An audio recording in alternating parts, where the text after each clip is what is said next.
Leffert Bay, could you please come to the principal's office, please? Leffert, could you please come to the principal's office?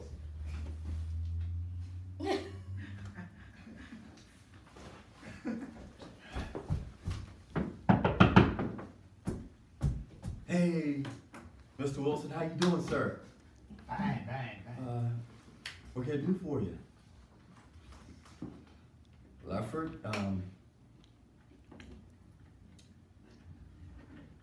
I was hearing that the guidance counselor was talking to you a little bit about you wanted to get a college scholarship, and just because Sterling got a college scholarship, you think you're gonna be able to play football, but son, I don't think you're college material.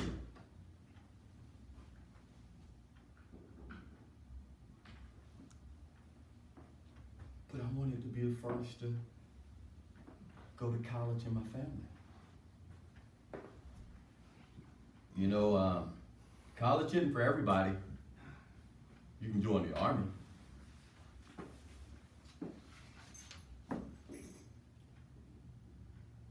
Have you ever had an understanding that you just weren't good enough? That based on what you grew up hearing and listening to, that you just didn't quite cut the mustard? Hearing that you weren't college material is pretty tough. And joining the Army, that wasn't gonna make it. You see, when I was 6 years old, my brother Calvin was killed in Vietnam. And so my parents weren't feeling this whole join the Army thing. But what was I to do, Levi? I wasn't college material. Didn't cut the mustard. When I was in school, everybody took the military entrance exam. Everybody took it. Men, women, boys, girls, small animals. You know, all of us took the military entrance exam. And I took it, and I must have done pretty good because I had several recruiters call me to come see them. And that already said, you know, the Army wasn't where I was going, but this Air Force recruiter called me, and he called me with a good game. He said that I can join the military, I can see the world, I can go and meet beautiful women, I can go to college. But I wasn't college material. So I called home and I said, Mom, Dad, I got a chance to join the Air Force. What do you think? They had heard the stories about how smart Air Force people were. They heard about this guy named Douglas Wilson. If he could get in the Air Force, you had to be pretty smart, right? So they heard this whole thing about joining the Air Force, and they said, we'll talk to the recruiter. And we talked to him, and he had a good game. He said, I can drive cool vehicles, and I can get cool guns, and I can make good money. I would make $556 a month if I joined the United States Air Force. That was huge. That was huge. But I was only 17 years old. And back then, you had to be 18 to join the military. So I had to put my best sales job on my parents. Put the best sales job. I was smooth. I was clean. I was on them. And I told my dad, you don't have to pay my bills anymore. I was off. I graduated June 1982 from Glenville High School. And in July 1982, I was headed to San Antonio, Texas. I was button popping proud. When I went to basic training, I learned a lot. When I went to tech school, life was like a blur. And like my TI said, I had finally become a man. So in December 1982, I'm heading back to Glenville, Georgia. I'm at home, I'm chilling with my family and friends, spoiling them rotten. Because let me tell you something. In the 6 months that I was away, I had saved $1,000. That was a big deal. That was a huge deal because my dad, when I left home, he was making less than $500 a month. So I made $1,000. I had saved it. I was walking around. I was spoiling my family. I was spoiling them rotten.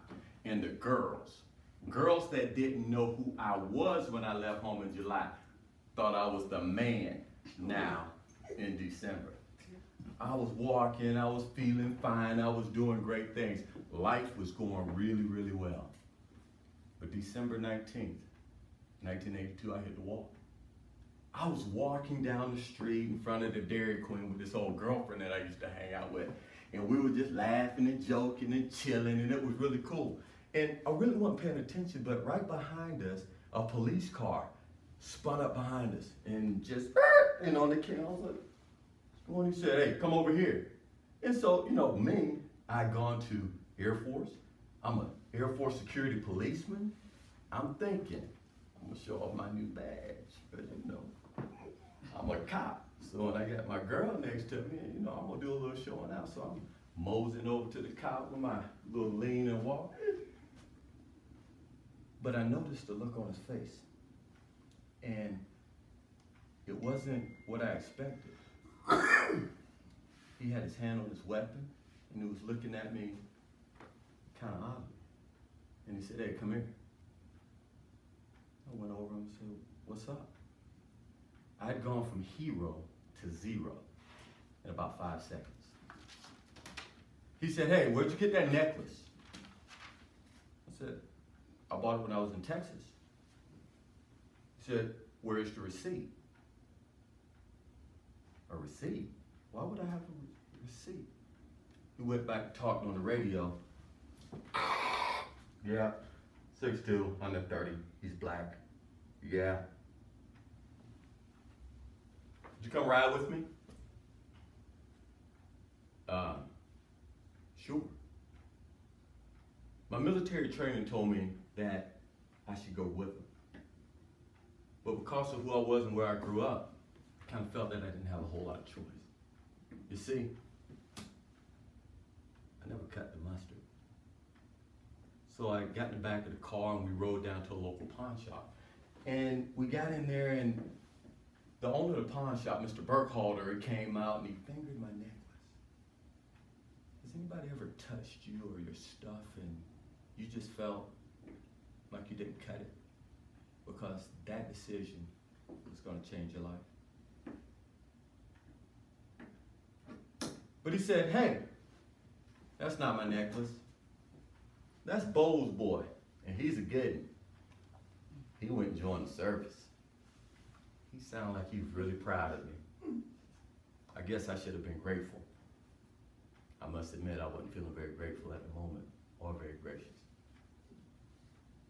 The policeman said I can go. You know, he didn't even offer me a ride back to where he picked us up. I don't really think I would have taken it anyway.